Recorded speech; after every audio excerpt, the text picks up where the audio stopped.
بسم اللہ الرحمن الرحیم۔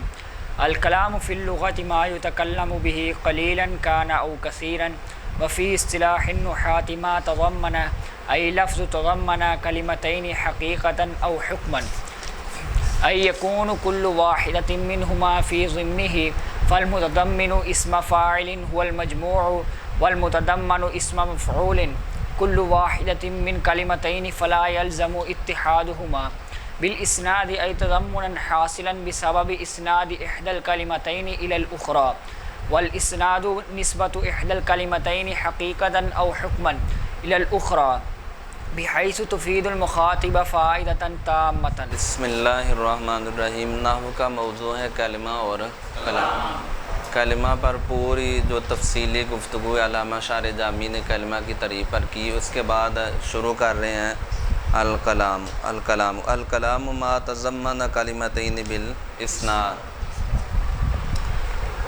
اب شیخ ابن حاجب نے والکلام نہیں کہا بلکہ الکلام، عطف نہیں کیا الکلماتوں پر۔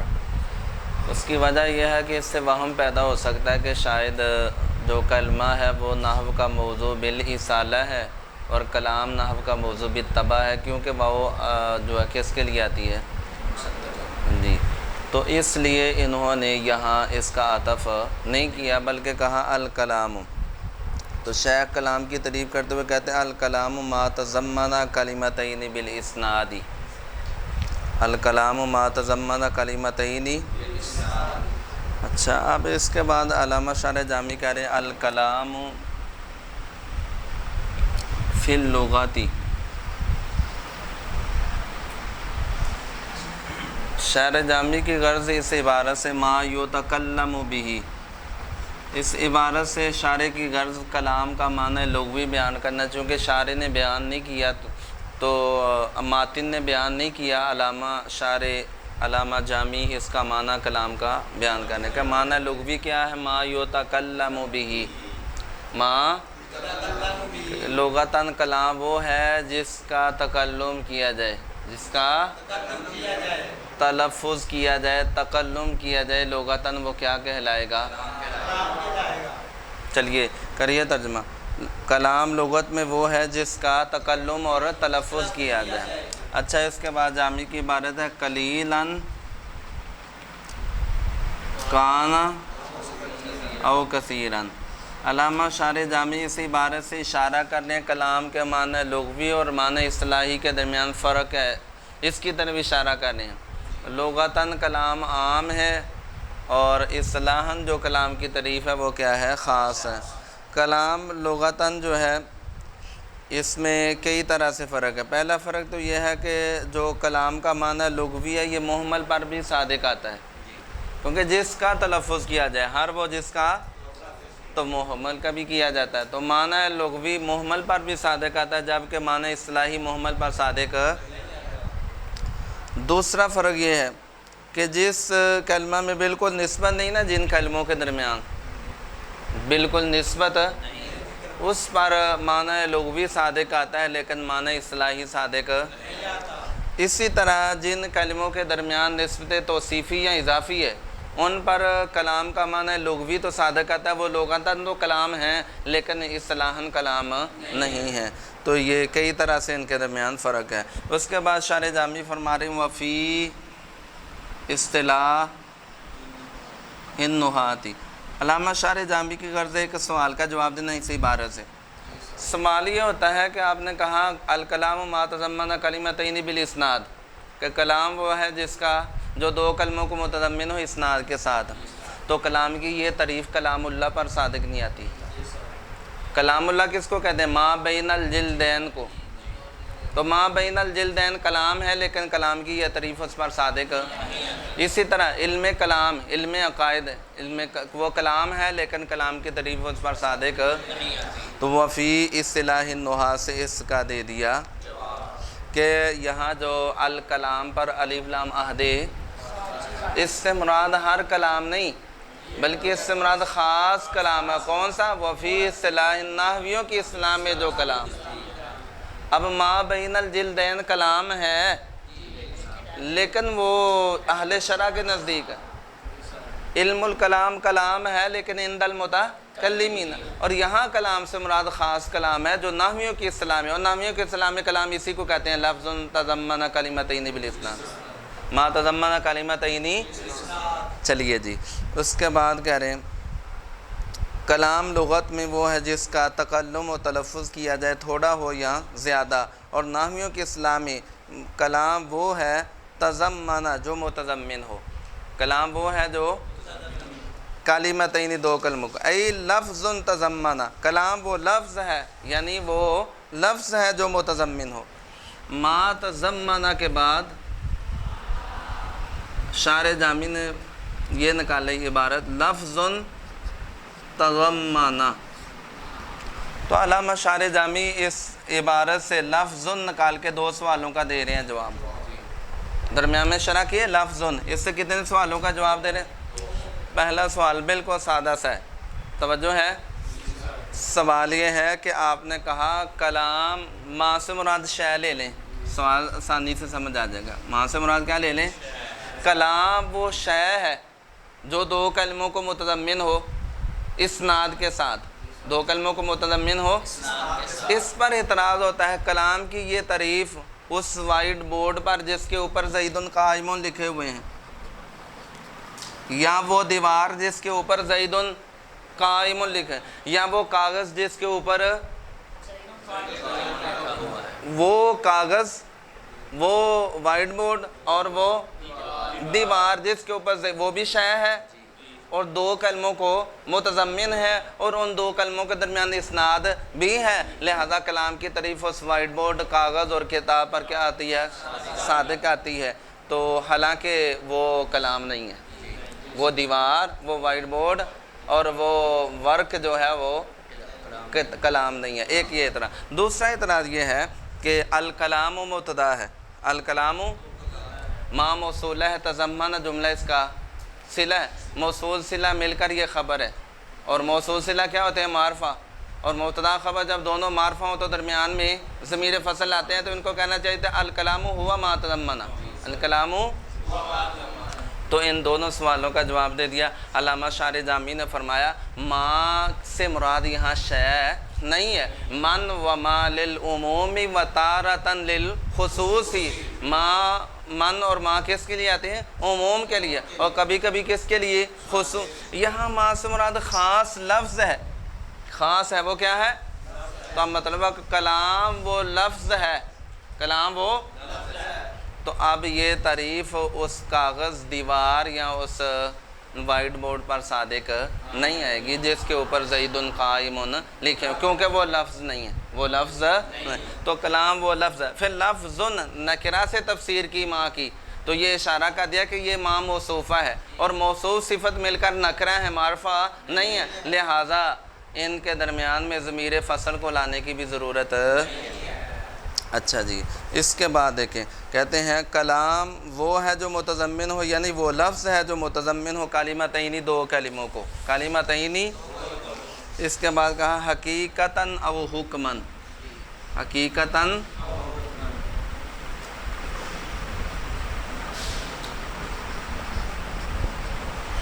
اچھا، کلمتین کی جو تشریح کی نا کہ دو کلمے ہوں، وہ خواہ کیا ہوں؟ حقیقتاً و حکماً سے شارح جامی کی غرض ایک سوال کا دینا ہے۔ سوال کیا ہوتا ہے؟ سوال یہ ہوتا ہے کہ آپ نے کہا کلام وہ لفظ ہے جو دو کلموں کو، زید قائم ابوہ، زید ابوہ قائم، زید قام، یہ کلام ہے، زید قائم ابوہ بھی کیا ہے؟ اور آپ نے کہا کلام وہ لفظ ہے جو دو کلموں کو متضمن، یہ دو کا نہیں ہے، چار کو ہے، کلام ہے لیکن یہ دو کلموں کا نہیں بلکہ، لہٰذا اس پر کلام کی تعریف آپ کی صادق، تو اس کا علامہ شارح جامی نے حقیقتاً و حکماً کہہ کے دیا جواب کہ کلام وہ لفظ ہے جو دو کلموں کو متضمن ہو، وہ دو کلمے خواہ حقیقتاً ہو یا حکماً ہو۔ اب زید قائم ابوہ میں، زید ایک کلمہ حقیقی ہے اور ایک کلمہ اب حکمی کلمہ کس کو کہتے ہیں یہ بھی سن لیں. حکمی کلمہ اس کو کہتے ہیں جس کو کلمہ حقیقی کی جگہ پہ رکھنا درست ہو. اب دیکھیں زید قائم ابوہ میں زید یہ حقیقتاً کلمہ ہے, یہ کیا ہے؟ اور یہ جو قائم ابوہ ہے یا ابوہ قائم یا قام ابوہ ہے نا, یہ بظاہر اگرچہ تین کلمے ہیں بظاہر, لیکن حکماً یہ ایک ہی کلمہ ہے. حکماً یہ کیا ہے؟ مفرد ہے ایک. یہ قائم ابوہ ابوہ قائم یہ قائم الابی کی تعویل میں ہے. کس کی بولیں کس کی تعویل میں ہے؟ اور قائم الابی مفرد ہے. قائم الابی. اب سوال ہے یہ تو مرکب اضافی ہے, مفرد کیسے ہے؟ تو مفرد اس طرح کہ قائم الابی مرکب اضافی ہے, اور مرکب اضافی کے اندر کلام کا رکن اور جز کیا ہوتا ہے؟ مضاف ہوتا ہے. مضاف الیہ تو حکم سے خارج ہوتا ہے, مضاف الیہ تو مضاف کی بس کیا ہوتا ہے؟ قید ہوتا ہے. تو اس طرح یہ حکماً کیا ہوا؟ کلمہ ہوا. تو زید قائم ابوہ میں زید کلمہ حقیقی ہوا اور قائم ابوہ یہ کلمہ حکماً کلمہ ہوا. تو یہ پھر دو ہی کلمے ہوئے. انہوں نے کہا دو کلموں سے خواہ وہ حقیقتاً کلمہ ہو یا حکماً کلمہ. کچھ پلے پڑا ہے کہ نہیں؟ چلیے جی مٹائیے. چلیے کلام وہ لفظ ہے جو دو کلموں کو متضمن ہو, خواہ وہ دو کلمے حقیقتاً ہو یا. اس کے بعد کہہ رہے ہیں ای یکون کل ای یکون کل واحدۃ منہما فی ضمنہ. فی غرض شارح یہاں سے ایک اعتراض کا دے رہے ہیں. جواب اعتراض یہ ہوتا ہے آپ نے جو کلام کی تعریف کی ہے نا, اس میں متضمن اور متضمن کا اتحاد لازم آ رہا ہے, حالانکہ متضمن اور ہوتا ہے متضمن سمجھ آ گئی کہ نہیں؟ مثال کے طور پر ایک سادی سی مثال ہے کہ ڈبہ ہے مٹھائی کا, اس میں جو ڈبہ ہے نا وہ مٹھائی کو اپنے ضمن میں لینے والا ہے. سمجھ آ گئی؟ اب ڈبہ کیا ہوا؟ وہ گتے کا, وہ متضمن اور مٹھائی.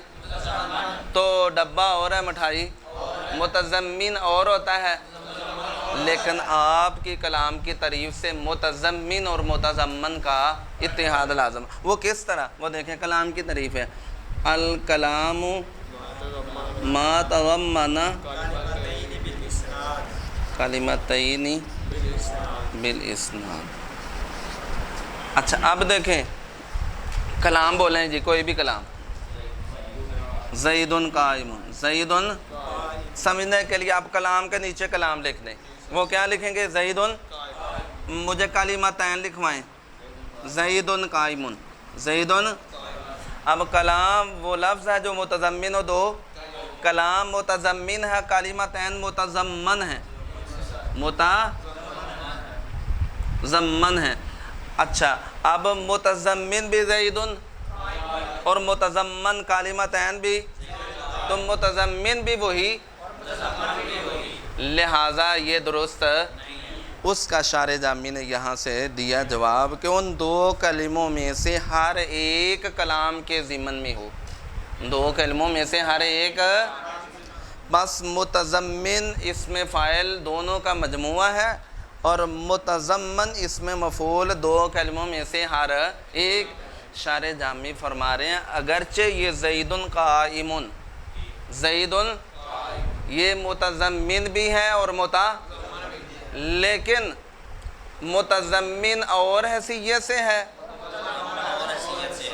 تو کبھی شے ایک ہوتی ہے, اس میں حیثیتیں کئی ہوتی ہیں, حیثیتیں, اور ہر حیثیت سے اس کا حکم کیا ہوتا ہے؟ الگ ہوتا ہے. تو زید قائم, زید یہ کلام ہے مجموعی حیثیت سے, حیت اجتماعیہ سے. کس سے؟ یعنی زید قائم دونوں جو ہیں یہ کیا ہیں؟ کلام ہیں. تو کلام کس حیثیت سے ہیں؟ مجموعی حیثیت سے. اور زید اور ان میں سے ہر ایک یہ کلمہ یہ متضمن ہے اور کلمہ تین ہے. سمجھ آ گئی کہ نہیں؟ ان میں سے ہر ایک کیا ہے؟ متضمن ہے. کچھ پلے پڑا کہ نہیں؟ تو اب اس طرح یہ جو متضمن ہے وہ ہوئے مجموعی حیثیت سے اور متضمن ہوئے انفرادی حیثیت سے. جب حیثیت بدل گئی تو اتحاد لازم. اسی کو علامہ جامی فرمایا پس متضمن درآں حال ایک اسم فاعل کا صیغہ وہ مجموعہ ہے اور متضمن اسم مفعول وہ ان دو کلموں میں سے ہر ایک ہے. فلا یلزم اتحادہما پس ان کا اتحاد لازم نہیں آتا. چلیے جی چلیے آگے اس کے بعد دیکھیں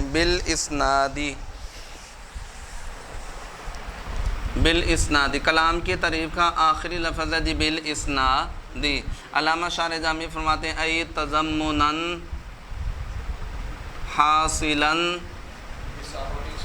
بسبب اسنادی احدى الکلمتین الی الاخری اچھا علامہ شارح جامی اس عبارت سے سب سے پہلے ای تضمناً حاصلاً بسبب الاسناد سے دو چیزیں بیان کرنا چاہ رہی ہیں. ایک اعتراض کا دے رہے ہیں جواب. اچھا سب سے پہلے تو اعتراض یہ ہوتا ہے الکلام ما تضمن کلمتین بالاسناد میں جو بالاسناد ہے اس کے بارے میں مشہور یہ ہے کہ بالاسناد تضمن کا مفعول مطلق ہے. کیا ہے؟ جبکہ بالاسناد پر مفعول مطلق کی تعریف فٹ کیونکہ مفعول مطلق ما قبل فعل کے ہم اگر تو ما قبل یہ ہوتا نا الکلام ما اسنادہ تو اسنادہ اسناد کے ہم پھر تو ٹھیک تھا لیکن یہاں ما قبل فعل کیا ہے تضمنہ تو اسناد اس کے ہم معنی نہیں ہے اور نہ ہی ما قبل فعل تضمنہ اس پر یوں مشتمل ہے جیسے کل جز پر ہوتا ہے تو لہٰذا اس کو مفعول مطلق بنانا درست نہیں. اس کا یہاں سے دیا جواب. دوسرا بالاسناد متن میں جار مجرور آئے ہیں اور آپ کو پتہ ہے جار مجرور کسی نہ کسی کے ساتھ اٹیچ ہوتے ہیں تو ان کا متعلق کیا ہے تو اس کا شارح جامی نے جواب دیا کہ بالاسناد جو ہے نا جی یہ اس کو جو مفعول مطلق کہا گیا تو وہ مجازن اس کے متعلق کے موصوف کے مقدر ہونے کے اعتبار سے کہا گیا. اس کا جو متعلق ہے اس کے موصوف کے اعتبار سے اس کو مجازن کیا کہا گیا مفعول. یہ خود مفعول مطلق بلکہ اس کا جو متعلق ہے نا اس کا جو موصوف ہے وہ مفعول مطلق ہے تو اس کی بجائے اس کو مجازن کیا کہہ دیا گیا مفعول. اب وہ کیسے دیکھیں بالاسناد جار جو مل کر متعلق ہیں حاصلاً کے تو حاصلاً بالاسناد کا کیا ہوا پھر یہ شیبہ جملہ اسمیہ ہو کر صفت ہے تضمناً موصوف مقدر کی تضمناً موصوف اور یہ جو تضمناً موصوف مقدر ہے یہ تضمنہ کے ہم معنی ہے. اب کوئی اعتراض لازم نہیں آتا تو بالاسناد متعلق ہوئے حاصی اور حاصلاً صیغہ صفت شبہ جملہ اسمیہ ہو کر صفت ہوئی تضمناً موصوف کی موصوف صفت مل کر پھر مفعول مطلق ہے کس کا تضمنہ کے. چلیے جی اور دوسرا اس سے یہ اشارہ کر دیا حاصلاً سے کہ بالاسناد جار مجرور کا جو متعلق ہے وہ حاصلاً ہے. کچھ پلے پڑا. اچھا کریے ترجمہ. کہتے ہیں کلام وہ لفظ ہے دو کلموں کو متضمن ہو اسناد کے ساتھ یعنی ایسا تضمن جو حاصل ہو اسناد کے سبب. ایسا تضمن کس کے سبب؟ ایسا تضمن جو حاصل ہو دو کلموں میں سے ایک کی دوسرے کی طرف نسبت کرنے کے سبب. کس کے سبب؟ اچھا یہ جو بسابہ بھی آیا نا بسابہ بھی سے اشارہ کر دے کہ بالاسناد پر جو با سبب یہ اور احدى الکلمتین الی الاخری احدى اس سے اشارہ کر دیا کہ الاسناد پر جو الف لام ہے یہ مضاف الیہ کے عوض ہے. تو اب مطلب کیا ہوگا ایسا تضمن جو حاصل ہو دو کلموں میں سے ایک کی دوسرے کی طرف اسناد اور نسبت کرنے کے سبب. آگے جی دیکھیں والاسناد نسبت احدى الکلمتین حقیقتاً و حکماً الی الاخری. علامہ شارح جامی کلام کی تعریف میں لفظ اسناد آیا تھا. کلام کی تعریف میں اس اسناد کی تعریف تشریح و توضیح کرنے اسناد کس کو کہتے ہیں؟ کہتے ہیں والاسناد اور اسناد دو کلموں میں سے ایک کی نسبت کرنا. دو کلموں میں سے وہ دو کلمے خواہ حقیقتاً ہو یا حکماً ہو دو کلموں میں سے ایک کی نسبت الی الاخری دوسرے کی طرف کرنا. کس کی طرف کرنا؟ دوسرے کی طرف بحیث تفید المخاطب فائدتاً تامتاً، اس حیثیت سے کہ وہ نسبت مخاطب کو فائدہ تامہ دے۔ تو یہ اسناد کی انہوں نے کیا کر دی؟ تعریف کر دی۔